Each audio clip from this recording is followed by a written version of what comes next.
So this is going to be the trigger warning for the last story. Oh. Me and Alejandra opened with it, and it did not pass the vibe I'm check. like unsettled. That was not okay. So we're reorganizing the genuinely whole episode. felt like she started another podcast and I was not informed and we were on like a whole different show. Like that didn't even feel like the show. That was absolutely, I feel like That felt weird. I feel wrong. Felt like I was like, what were those books? Those scary books, like Goosebumps? Oh my God. It felt like I was in a Goosebumps episode. Those were terrifying. Yeah. Do you remember the girl that turned into the pig? No. Oh my God. There were so many. There was like 50. Was it Goosebumps or was it like the Scary Stories series? I thought there was like the Goosebumps. There's definitely Goosebumps. But then there was somewhere another you could book. choose your adventure. It would be like you get to the end of a dark hall. These ones with the terrifying. Oh my God, I hated those books. Yeah. You just literally Unlocked a memory. Yes, I have actual goosebumps. Yeah. This series. I didn't need that. Oh my God, I remember being in elementary school. Why would they read that to us? I don't know, dude. I don't know. I don't want know to why. sue for trauma. They were in my elementary school library. It was like reading. No, they would read them to us. Oh, my teacher librarian would didn't go that far. sit around children. We're gonna have a little story time, and they would read us those. Oh my God, the girl that turned into the pig, scared. Still, it sits with me. Do you remember the one who was raised by wolves? Yeah. The one who like was born in the wilderness, and she so people would see this like girl running through the woods on all fours, and she literally thought she was a wolf, like attacked people. Do you remember the other one where it was a woman driving her car and someone was like following her and kept like flashing their lights and hitting their horn, and she was like, what are they doing? What happened again? And there was someone in the back seat that would oh my God, that would like come up behind the back seat. So every time they would flash their lights and hit the horn, the person was trying to come up. Oh my God, yeah. You are like unlocking a lot of trauma that I buried. Yeah. Terrifying. I kind of want to read it again just to see if they're that bad, like as I remember, or if it was like. Yeah, you're right. But the series it's specifically called Scary Stories to Tell in the Dark. And this last one could very easily be in the book. So. Really? Yeah, the one that this is like the trigger warning you for. asked me what I wanted to do and I said funny and lighthearted. I have receipts. Post the receipts on this episode. I want you to post. Morgan said, it's been a while, Alejandra. Like, we're going to have a fun episode. But you love spooky. I'm like, no. It's like, I need a mental health break. And this is how she welcomes me back. This is how you welcome me back? I'm sorry. Scary, traumatic shit. Well, I will say, so trigger warning for this next one. It contains like, I don't even know, it contains like murder, like scary stories. Sorry, I just choked on my teeth. I don't know how else to describe it. It contains like homicide and violence. Torture. Yeah. What? It's bad. But it is from NoSleep. So with NoSleep, the whole thing is that they're nonfiction. So you can sleep easy knowing that the story is not real. No. So not fiction is. Oh, it's fiction. Is real. They're nonfiction, so you can sleep at night knowing these stories are real. No, it's fiction. So you can, sleep easy, you guys. So can I give you my trick on that? Yeah. So the way I remember is fiction is false, nonfiction is not false. Okay, that's good. So like when you hear, so these stories are fiction, they're false. Yeah. I hope my goldfish brain can remember that. It's like people using the trick for left and right. Like, how do you know left and right? Yeah. Oh, this one makes an L. That's my left hand. Yeah. That's fiction, how I feel. False. Nonfiction, not false. Okay, let's check back in an hour when we're done with the episode. Yeah, I'm going to quiz you. Yeah. Okay. No, it'll be good. It'll be good. Right. So that being said, here's that story patched in, and fair warning, if you are queasy easily, end the episode here. Damn. Love you. Bye. I found one store today that I was obsessed with, and I went to go message them because on NoSleep you also have to ask for permission to use their stories. Oh. And they actually sold the story to Sony, and it's being turned into a movie. Wow. So I couldn't even read that one, but they had a bunch of other stories that I was like, okay, this one is amazing. Yeah. Let's do this one too. So they have a specific policy. So for their policy, I had to make a donation, and they want me to tell you guys about the charities that they support.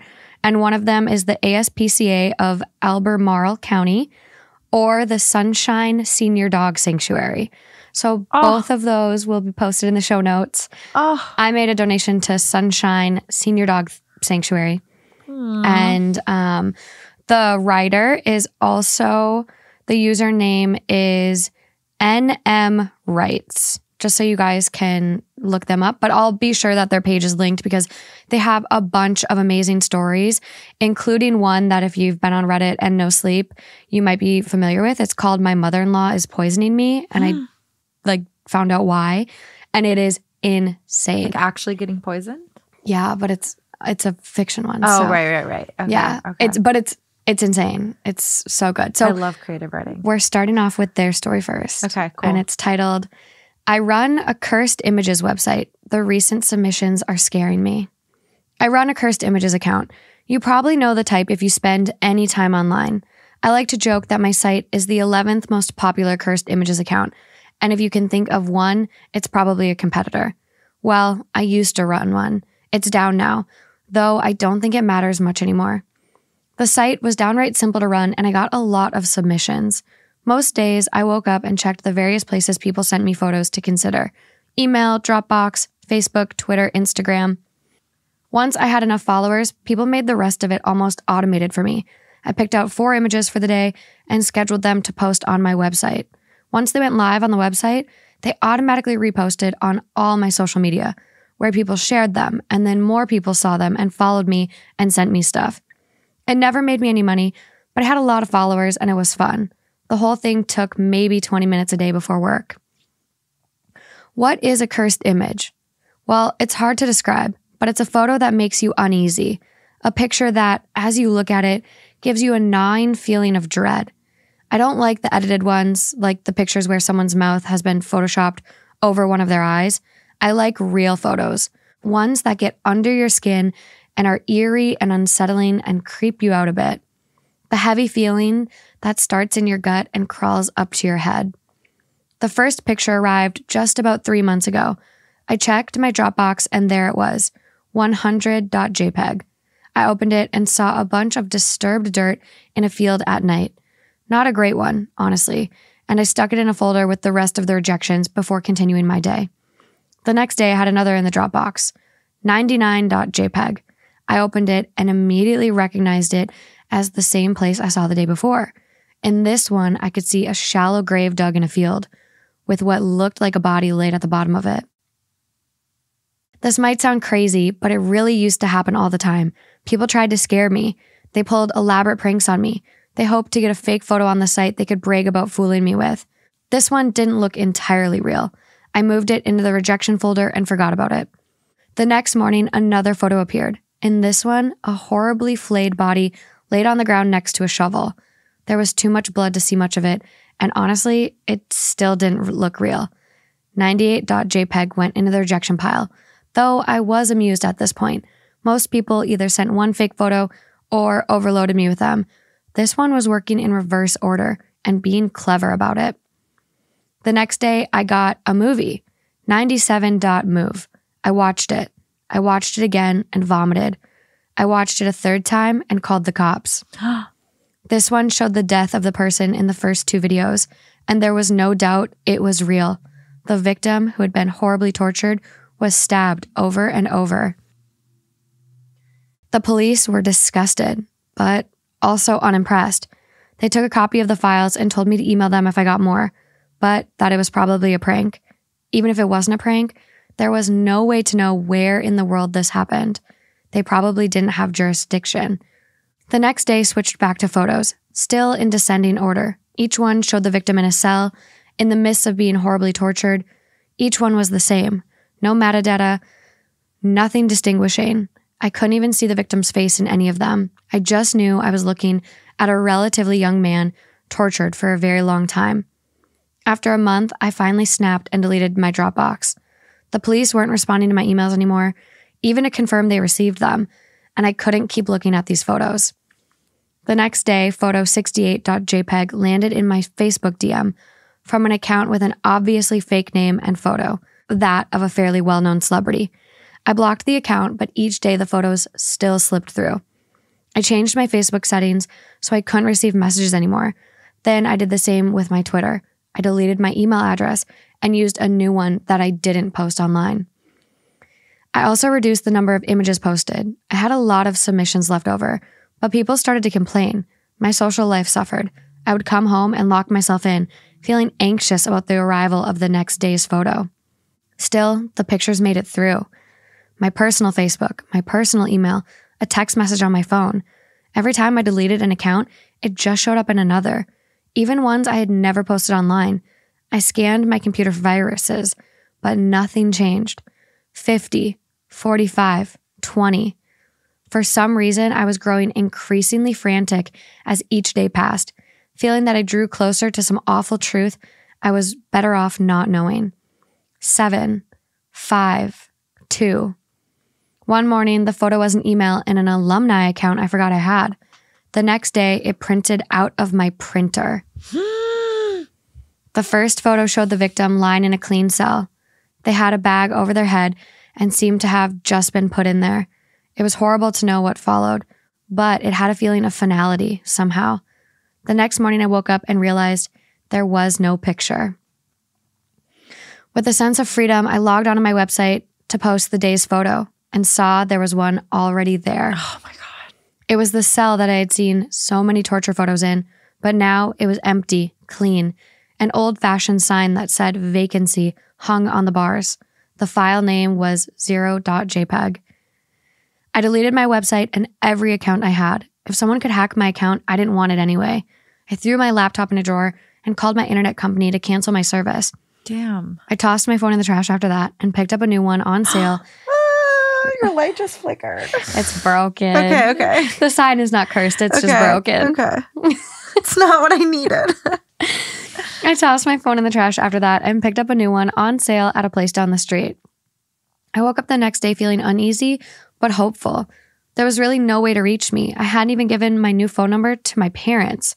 I went to work and settled in nicely until the mail came. Tucked in, along with some packages I was expecting, was an envelope with the number -7 on it.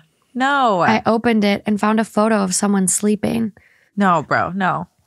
I couldn't make out any details. It was taken in a dark room, and you could see someone in bed, but nothing distinguishing. I got fired about 5 minutes later, right after I unloaded on Betty, the nice lady who did our mail. She had no idea what was wrong. I still feel bad about that. The next morning I woke up and, still trying to figure out what to do with my day, almost slipped on the next photo. The envelope marked -6. Wait, like physically? Yeah. Sorry. Like you physically almost slipped. Yeah.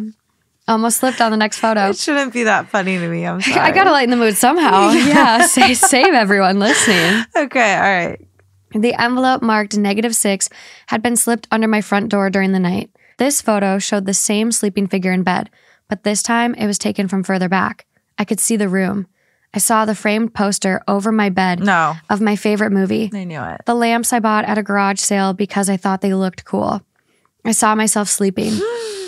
Worse, I could see the beer can I left on my nightstand last night, something I never did. This photo had been taken just hours before, while I slept, by someone in the same room with me. Oh my God. I dug my laptop off and powered it on. I looked through all the horrible photos again, this time ignoring the fact that I couldn't see the face of the victim. Now, I noticed the scar on my right side from where my best friend caught it with a stick in 2nd grade. I noticed the birthmark on the back of my knee, the mole on the side of my neck. I watched myself slowly be tortured over the course of several months before dying. I watched the video again, realizing that the screams were mine, or what would be left of me by then. I'm on the road now, but I don't know where I'm going. I know I have just a few more days before that empty cell is supposed to be full. Only a few more days before whoever or whatever is hunting me plans to begin torturing me to death, slowly. I'm going to run. I don't know if I'm going to make it, but I'm going to try. What? Okay, I have questions. I think everyone's going to have questions. What? Yeah. So they were like foreshadowing how he's going to be killed and tortured? Yeah, it almost feels like the story we had from a listener right in last year where it's like this other dimension of like this is that other person. This is that person's life, but in another timeline. Okay.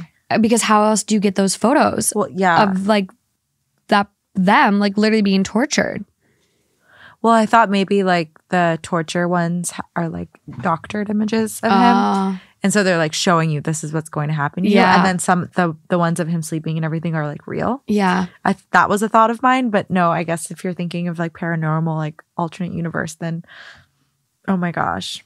Yeah, I don't know. This is just like a rabbit hole. I knew where they were going though with the countdown. Yeah. Well, the countdown. And then when he said like a dark pictures of a bedroom, I was like, okay. Yeah. That's where I knew where it was going. Whew. But the printer fucked me up. The printer, because that always. I think that's like what's so creepy about like Bluetooth and like Wi-Fi and even AirDrop. AirDrop, like, I know. I think this could like easily happen. Yeah. Where people AirDrop you shit, and it's like I get that nonstop when I'm in airports or traveling. I forget to turn it off. Yeah. People constantly try to AirDrop me stuff. No one tries to AirDrop me anything. Always at airports. What the hell? Am I not cool? No, you probably have it turned off to contacts only. Maybe. Which I need to. I don't know. To change to. You should. But that actually could be a really interesting story. Like if you were getting airdropped photos of you like every day, you know? Yeah. And you're like, where the hell is this person? Oh my God.